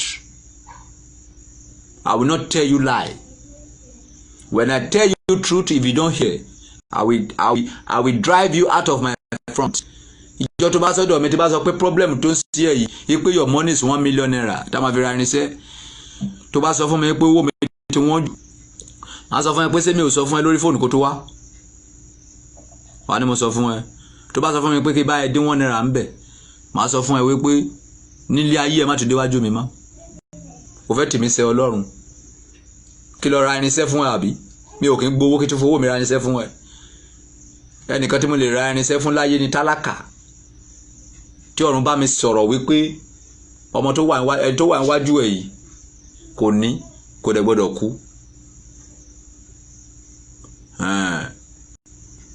àwọn lọ withdraw owó lákàntì máa kó máa lọ fúnra mi ra irinṣẹ́ yẹn máa ṣe fún ṣùgbọ́n Ọlọ́run bá mi sọ̀rọ̀ bẹ́ẹ̀ wà ní kémi wá máa dín owó so èmi fún ẹ ní price tẹ́lẹ̀ ṣé èmi fi owó lé tẹ́lẹ̀ ló fi sọ pé kí n máa dín owó.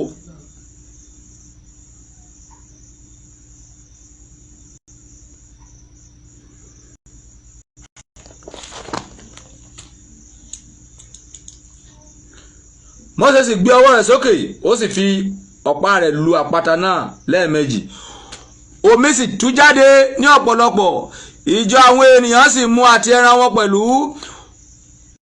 12 Olúwa pẹlẹgọwò wọn nígbà tí 12 Olúwa dá wọn lóhùn Olúwa sọ fún Mósè àti fún Áárónì pé nítorí tí ẹ̀yin kò gbà mí gbọ́ láti yà mí sí mímọ́ lójú àwọn ọmọ Ísírẹ́lì nítorí náà ẹ̀yin kì yóò mú ìjọ àwọn èèyàn yìí lọ sí ilẹ̀ tí mo fi fún wọn.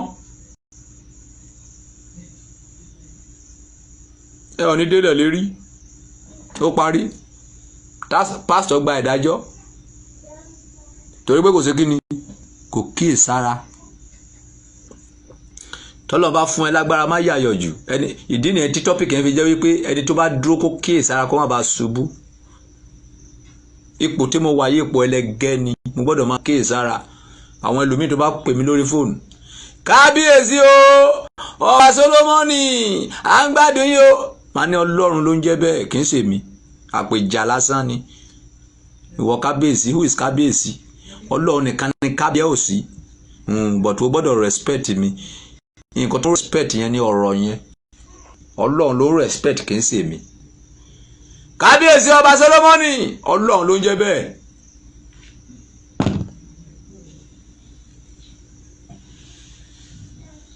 Have you seen the Lord? Ọ̀rọ̀ Ọlọ́run ó lọ́mọ́ra ni, ọlọ́gbọ́n nìkan ló lè yé. You need to respect man of God. Man of God need to control the respect to God. Were I taught?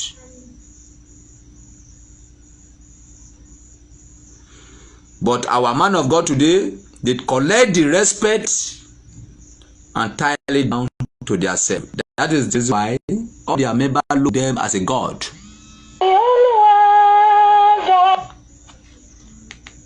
Hello? Ẹ kálẹ́ o.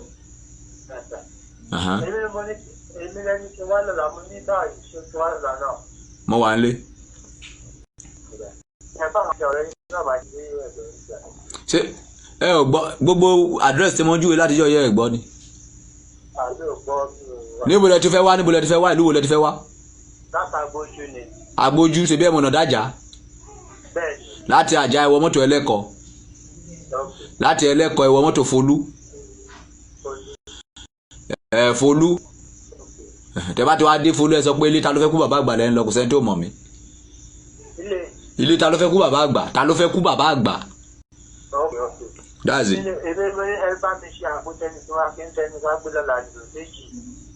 Ẹ wá gbé. O ti rẹ́dì.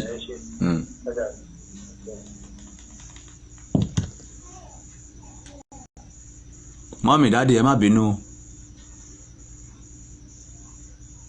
Torí tí a bá gbé fóònù wọn sìn, wọ́n ní mi ò fẹ́ fi kankan jọ àwọn pásítọ̀ tó wà láyé ìsìn, mi ò fẹ́ fi jọ wọ́n.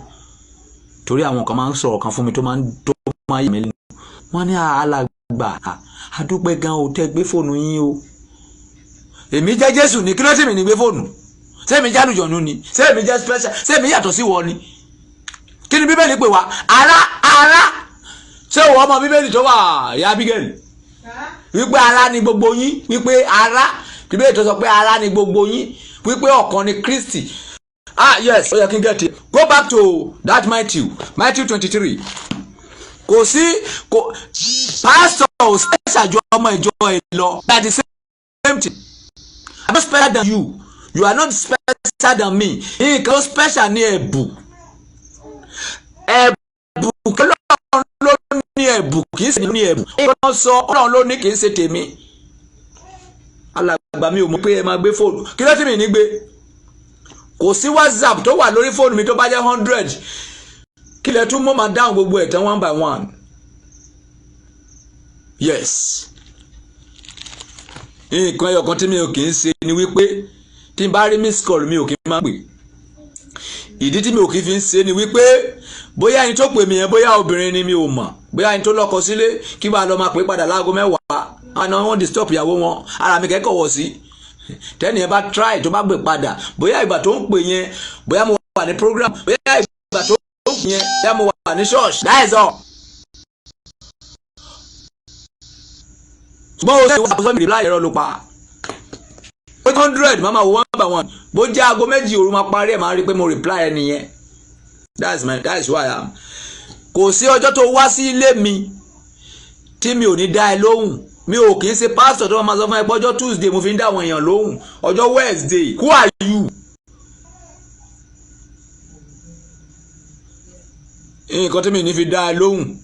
Bóyá kó tún dé ọ̀dọ̀ mi, bóyá Olúwa ti sọ fún mi pé ẹnìkan ń bọ̀ o. Òsínwó èèyàn ni o, òbílẹ̀jẹ́ ni o. má dá lóhùn o tí àwọn ọmọ tí wọ́n bá ti dé màá ní kàn sọ fún ẹ wípé Olúwa sọ pé kí má dá ẹ lóhùn kó get out kì í ṣe pé màá purọ́ fún ẹ wípé ẹ̀kan sọ pé alàgbà ò sí nílé no èmi wà nílé Olúwa sọ pé kí má dá ẹ lóhùn pé èèyàn burúkú ni ẹ nǹkan tó bá dẹ̀ fẹ́ ṣe kó ṣe ẹ̀dá tí mo jẹ́ nìyẹn mi ò ní purọ́ fún ẹ Olúwa sọ pé kí má dá ẹ lóhùn pé ìkà ni ẹ ìwà burúkú wà nínú ẹ ó tán bí mo jẹun lọ́wọ́ máa pa oúnjẹ yẹn tì kí lẹ bá wá ẹ bá tó sọ máa tó padà sí oúnjẹ mi Olúwa mo ṣiṣẹ́ fún kì í ṣe èèyàn ẹnìkan ti advice mi lọ́jọ́ mẹ́ta yìí pé kí n má kọ́ ilé sẹ́gbẹ̀ẹ́ ṣọ́ọ̀ṣì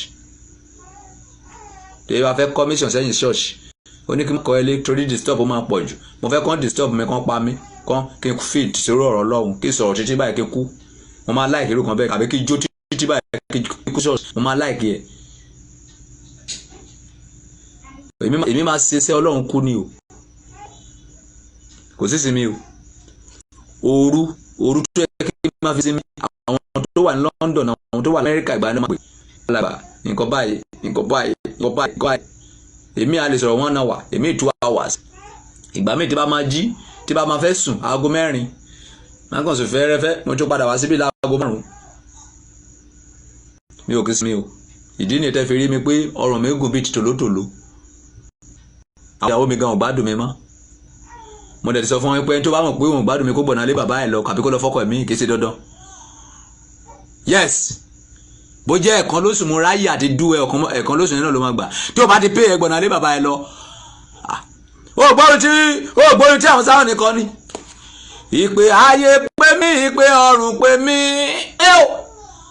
èwo lèmi yóò jẹ́ o bàbá àwọn ò àṣẹ tọ́ fún mi kì í fi pọ̀run sílẹ̀ kí n lọ jẹ́ ìpè ayé ó àṣẹ tọ́ fún mi kì í fi pọ̀run sílẹ̀ kí n lọ jẹ́ ìpè òbò kò lè possible kí n fi pọ̀run sílẹ̀ kí n lọ jẹ́ ìpè òbò kí n lọ jẹ́ ìpè obìnrin for what kó máa lọ sílẹ̀ kálọ̀ mi lọ máa do mi ò fẹ́ mọ́ tó bá lè ní sùúrù ẹ̀ẹ̀kan ó lè jẹ́ ẹ̀ẹ̀kan lóṣù ó lè jẹ́ ẹ̀ẹ̀kan lóṣù mẹ́ta ìgbà tí mo ráyè nìyẹn tó bá ti tẹ Ọlọ́run gbọ̀nà lé bàbá ẹ̀ lọ mi ò wojú eré obìnrin mi ò wojú eré olówó mi ò wojú eré ènìyàn ojú eré Ọlọ́run lèmi wá I don't know you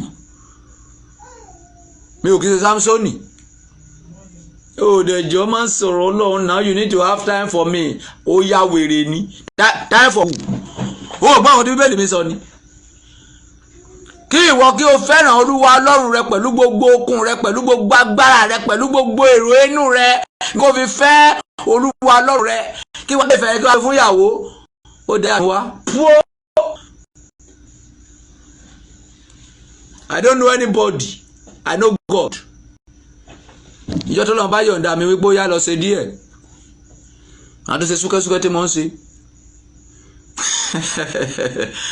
bẹ́ẹ̀ ti tẹ́ ẹ lọ́rùn gbọ̀nà lé bàbá àti ìyá ẹ lọ mi ò ṣe mọ́ Jésù níyàwó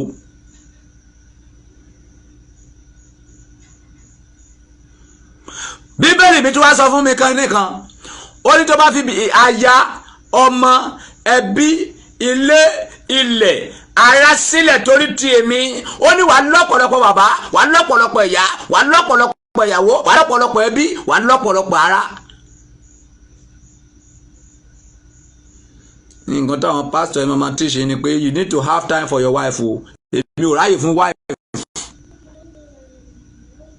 tí Ọlọ́run bá fún mi láyè fún tọ́lọ́run bá yọ̀ǹda ààyè fún ni máa fún tọ́lọ́run bá yọ̀ǹda ààyè fún ó máa ní sùúrù ni o protocol mi yàtọ̀ ìjọba lógun ni o wọ́n ń gbọ́ mi ní wọ́n wà nílé o kì í ṣe pé bẹ́ẹ̀ ẹ̀yin wọn mo ti ń sọ o wọ́n wà nílé o wọ́n ń gbọ́ mi o mi ò ráyè o ìyá Abigail o mi ò ìyá mi àbí òsì nílé wọ́n wà nílé àbí òsì nílé kọ́ lè mọ̀ pé mi kì í ṣe pé bá mo ń purọ́ anybody know me I don't lie mi ò ṣe kan secret tí bá fẹ́ pe àwọn àlè mi ò ní pè lẹ́yìn iwájú hello àlè lẹ́ o ó fẹ́ pàlè ó lọ sálu àlùjọ̀nú níta ẹ̀tẹ́ wá bò ó síwìn ọkùnrin jẹ́ kí ìyàwó ẹ mọ̀ pé ó yàn lè tó bá wọn pé ó fẹ́ ṣe holy ẹ kí ìyàwó ẹ mọ̀ pé holy ni ẹ má pretend má bà relationship jẹ́ ọkùnrin mi wà ó ti bímọ 100 síta àbá máa sọ fún ìyàwó ẹ wípé single ni mí mi ò fẹ́ obìnrin rí láti ọjọ́ tí mo ti dáyé bí ìyàwó tó wọn àti ìyàwó ẹ bá wá ṣe marriage tán ìyàwó àwa máa gbọ́ relationship àwa dàrú àwa ní ayé ló ń ṣe òun ṣe ayé ló ń ṣe àbò ló ṣe ra kò síwìn ọkùnrin ẹ̀lú arábìnrin mo ti bímọ 100 síta o ṣé o lè cope kàbó o lè cope á ti mọ ọkọ tó fẹ́ wá fèsì kí ṣe pé ẹ máa purọ́ tán ra yín ìbárẹ́ ayé ìṣọ̀tá ọlọ́run ẹ jẹ́ kí bẹ́ẹ̀ ni yín kó jẹ́ bẹ́ẹ̀ ni ẹ jẹ́ kí bẹ́ẹ̀ kọ́ yín kó jẹ́ bẹ́ẹ̀ kọ́ nǹkan tó ń pè ní onígbàgbọ́ kọjá bẹ́ẹ̀ sí ń rò lọ nǹkan tó ń pè ní onígbàgbọ́ rí as a pastor from example as a pastor to pastor. pastor sọ fún mi wípé alàgbà tó bá máa di lọ́la ẹ má wọ́ọ̀rì máa send 5,000 sí yín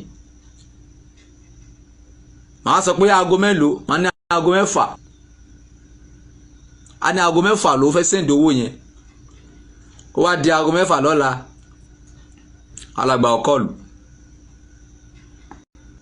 ó di ọ̀túnla kò kọ́ọ̀lù ó di rè ní kò kọ́ọ̀lù ó di ìran ní kò kọ́ọ̀lù ìgbà tí wàá pàdé ó ní alàgbà má bínú ọjọ́ mo tẹ̀ ti gbàgbé ṣé èèyàn Ọlọ́run nìyẹn bíbélì tèmi sọ fún mi ẹ tó bá sòótọ́ nìkan kékeré á sòótọ́ nìkan ńlá ẹ tó bá ti ń purọ́ kékeré tó bá nìkan ńlá máa purọ́ ìwọ yóò mọ òtítọ́ òtítọ́ yóò sọ ẹ́ di òmìnira gbogbo kó tẹ́ máa ń hide yẹn kò ní mínì ẹni tó ṣàgbèrè jù láyé Ọlọ́run láìkì jù èyí tí ń ṣe Solomoni Ọlọ́run láìkì Solomoni láyé tó bá lọ ka ìtàn Solomoni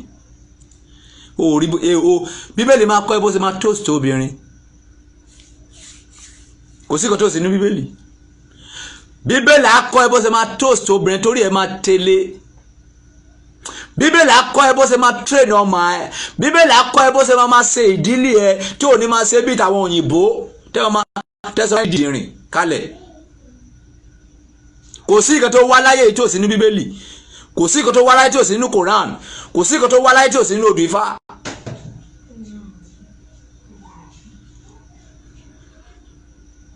ẹ̀yin tẹ́ ń wò mí ẹ lọ máa ka bíbélì ẹ lọ máa ka odù Ifá ẹ lọ máa ka Koran kẹ́ lè mọ nǹkan tó kàn ẹ má ka pásítọ̀ mọ́ ẹ má ka ṣọ́ọ̀ṣì mọ́ ẹ má ka ẹ̀sìn mọ́ àwọn ènìyàn ti fi ẹ̀sìn bà ayé yín jẹ́.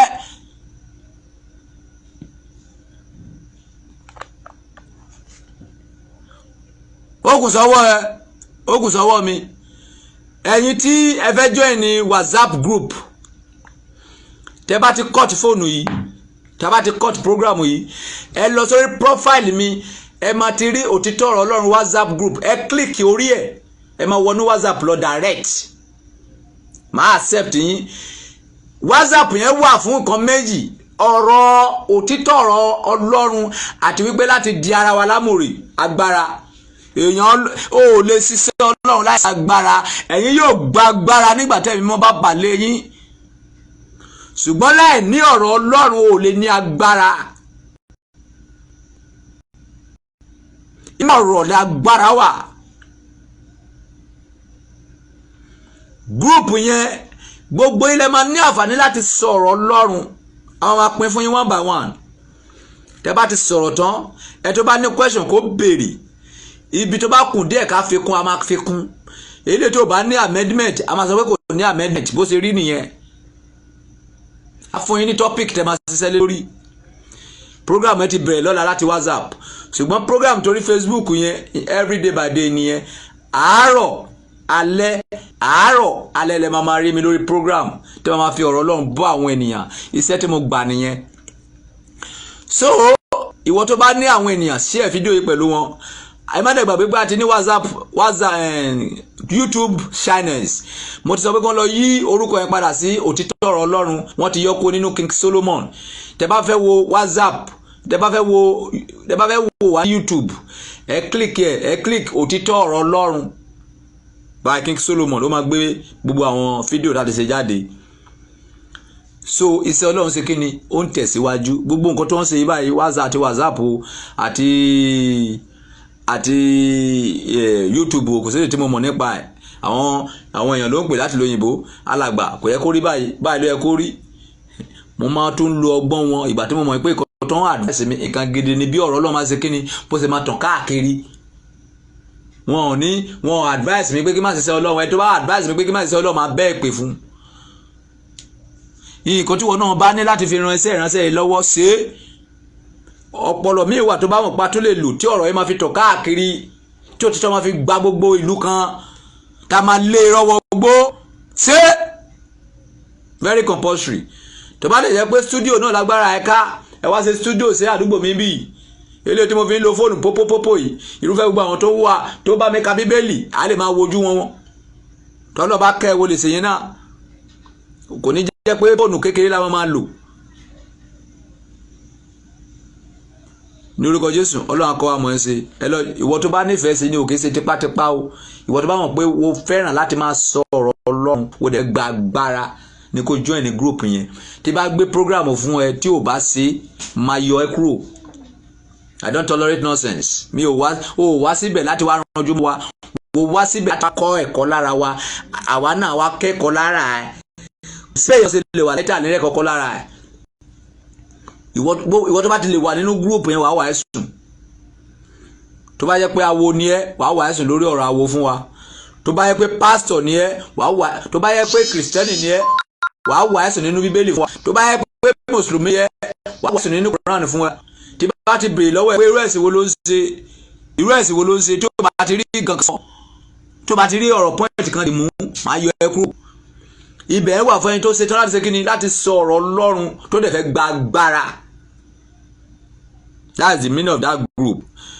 Torí pé kíni mo fẹ́ kí ẹ̀yin tẹ́ máa sọ̀rọ̀ bí mo ṣe ń sọ̀rọ̀ kó wọ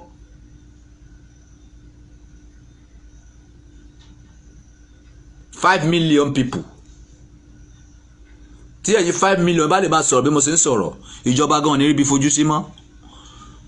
Nígbà tí ọ̀rọ̀ bá fẹ́ ba ayé wọn jẹ́ wọ́n á ṣe dáadáa. Àwọn ìmáàmù gan wọn ò ní lè pèsè orí burúkú mọ́ ní mọ́sálásí. Àwọn pásítọ̀ wọn ò ní pèsè ìdámẹ́wàá mọ́. Wọ́n mọ̀ pé àṣírí wọn ti tú. Iṣẹ́ tí mo fẹ́ ṣe nìyẹn. Tí n bá ti rí wípé o ti ní iná sára àwa fún ẹ ní agbára aró ẹ lágbára tó máa fi dúró níwájú àjẹ́ tó máa fi sọ fún pé orí àjẹ́ burú tí ò ní sí ìkọ́ tó máa ṣe sí. Láì ní ọ̀rọ̀ o lè ní agbára ó níbi tí ọ̀rọ̀ ẹ máa dé kó tún gba agbára. When you talk you need to prove it inside Bible and Quran and Odu fast. If you cannot prove it you are jobless with your power. Power without word is jobless. Ìyá ìjọ Adéyẹmí mo gbà yín níyànjú wípé kẹ́ send account number yín so that kí lè send owó yín síbẹ̀ kẹ́ fúnra yín lọ fún àwọn opó bó ṣe wù mí kí mi ṣe nìyẹn.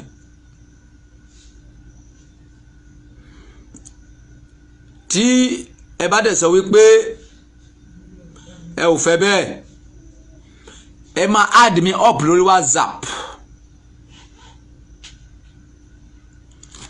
Tó bá ti di lọ́la tí bá ti fún 5,000 fún àwọn opó tí bá ti fún opó màá wá gbé fídíò tí ẹ máa wo opó yẹn màá ní kó ṣe àdúrà fún yín. That is the option that you have. Tí ẹ bá ṣe nǹkan méjì yìí inú ìdùnnú ìyá ìjọ Adéyẹmí ẹ máa wí. Question mi tí ẹ gbà yẹn 5,000 náà ní kí fún yín. Tẹ́ bá ní ẹ ò lè send account number yín ẹ máa lọ sórí WhatsApp ẹ máa send voice sí mi pé ẹ̀yin ní ìyá ìjọ Adéyẹmí o ẹ̀yin lẹ gba ìbéèrè tí mo sọ pé mo fẹ́ fún yín ní 5,000. Màá wá gbé fóònù mi lọ sí ọ̀dọ̀ àwọn opó mo ní wọn sí ṣọ́ọ̀ṣì à fídíò wọn máa fún wọn ní 5,000 ní sojú yín wọ́n á gbàdúrà fún yín ìgbà ilẹ̀ tó free lọ́wọ́ mi tẹ́ ẹ bá ṣe inú mi ò ní dùn sí yín. Mo dẹ̀ wá máa tẹnu mọ́ more than 1 year ni màá fi máa sọ ìgbàkigbà tí bá ti ṣètò màá máa sọ fún ìyá ìjọ Adéyẹmí inú mi ò dùn sí yín o torí pé kí ni ìlérí tí Ọlọ́run sọ pé kí n ṣe ẹ jẹ́ kí n mú ṣẹ mi ò dẹ̀ láì kéèyàn máa dènà mi ẹ ò tọrọ owó lọ́wọ́ mi mo promise ni wípé ẹni tó bá gba question yẹn is 5k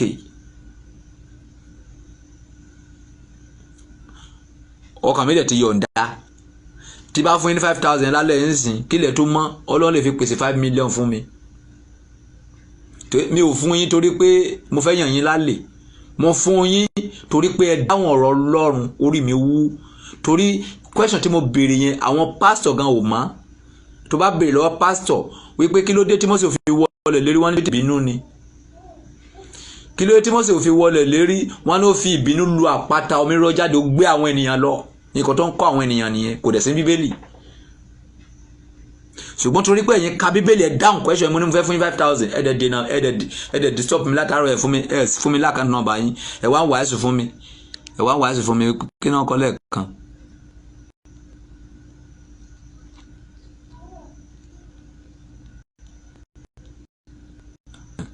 ìsìn ẹ̀ máa ṣe bíi magic because I did disappear lórí fóònù àwọn àdẹ̀ wá mẹ́sẹ̀gì wọn tì mí ò dẹ̀ ní rí.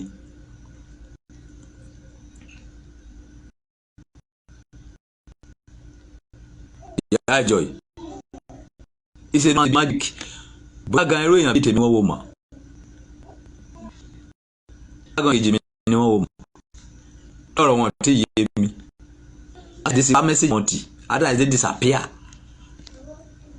Ọlọ́run sọ fún mi pé méjì náà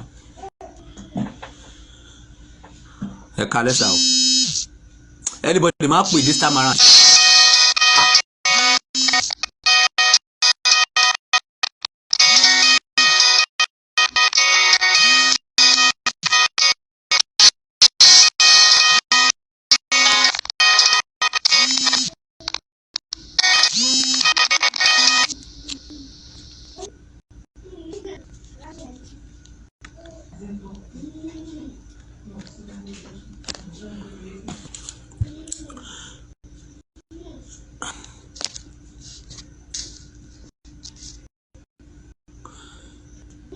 ẹ kálẹ́ sà ẹ kálẹ́ mà ẹ̀kọ́ tí a kọ́ wa lálẹ́ yìí ó kọ́ wa ní nǹkan méjì ẹ̀yin pásítọ̀ ẹ kíyèsára yín tí àwọn èèyàn bá ti ń pọ́n yín lé ẹ máa dá ògo padà fún Ọlọ́run torí ti wípé Mósè ò fi ògo fún Ọlọ́run tó jẹ́ pé ara ẹ̀ ló gbé ògo fún ló fà tó fi wọlé lérí o kò ya orúkọ Ọlọ́run sí mímọ́ fún èèyàn WhatsApp group tá a dá sílẹ̀ kì í ṣe fún owó fún ọ̀fẹ́ ni o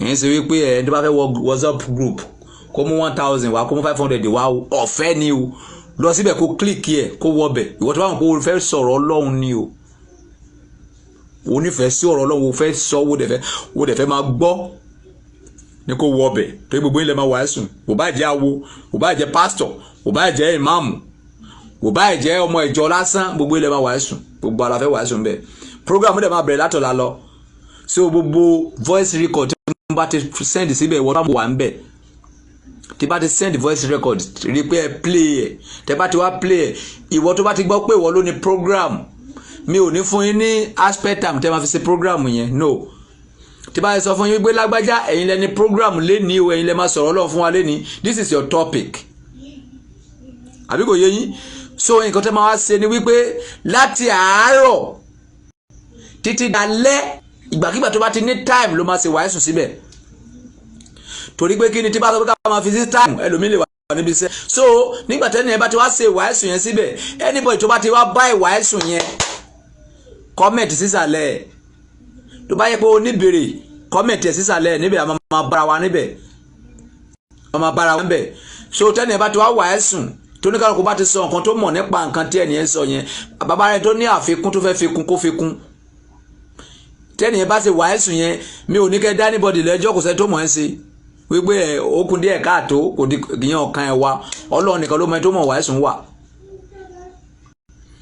tiẹ̀ ni wípé arábìnrin adúpẹ́ púpọ̀ lọ́wọ́ yín fún ìwàásù tẹ̀sí fún wa ní ibi tẹ́ sọ̀rọ̀ dé ibi tó tún yé mi sí rèé wàá sọ tẹ̀ sísàlẹ̀ ibi tó tún yé mi sí rèé wàá sọ tẹ̀ sísàlẹ̀ gbogbo ẹ̀ náà la máa ti kẹ́kọ̀ọ́ wàá kọ́ mi máa kọ́ ẹ point tèmi fẹ́ hold níbẹ̀ ni òtítọ́ ọ̀rọ̀ Ọlọ́run pé ká máa ṣe kí ni ká máa sọ òtítọ́ ká dẹ̀ máa ṣe àánú.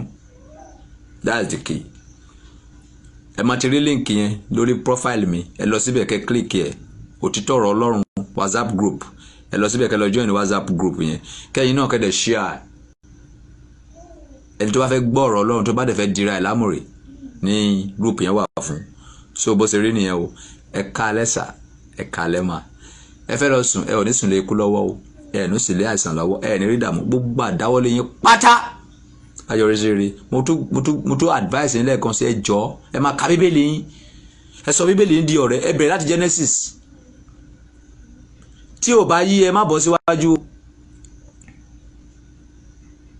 Nǹkan tó kà tó bá understand má lọ sí another page o, rí wípé first one yẹn wo kà wo sórí. Tó bá break question lọ́wọ́ ẹ nípa ẹ̀ o lè dáhùn ẹ̀ kó tó lè pé wá bọ́ sí another page. Bọ́ sí ka bíbélì nìyẹn kì í ṣe tó bá lè fẹ́ ka bíbélì ká lédè ẹ má ka ní òyìnbó kò lè yí ẹ. Gbìyànjú láti mọ Yorùbá, tó bá wá mọ Yorùbá lọ download audio Yorùbá Bible. That is another stage. Wàá lọ click, wàá lọ Google Yorùbá audio Bible, wàá download ẹ̀. Wàá bẹ̀rẹ̀ láti Genesis, wàá máa gbọ́. Tó bá gbọ́ tó bá understand wàá tún padà play ẹ̀. Tó bá gbọ́ tó bá understand wàá tún padà play ẹ̀ tó máa fi yí ẹ̀, tó bá wá yí ẹ̀ tó wàá padà sí next level. Títí Bíbélì máa fi yí ẹ̀. Tí ọ̀rọ̀ Ọlọ́run bá yí àyà ẹ̀ máa le bí irin. Wàá sọ fún àjẹpọ̀ orí ẹ̀ burú. Wàá sọ fún ikú tí gbogbo ayé ń sìn, wàá sọ pé orí ikú dàrú. Wàá sọ fún owó pé òsínwín ni owó. Ẹni tó kọ́kọ́ lówó láyé Sólómọ́nì, ó lé èmi pé eré ayọ̀ ní wèrè.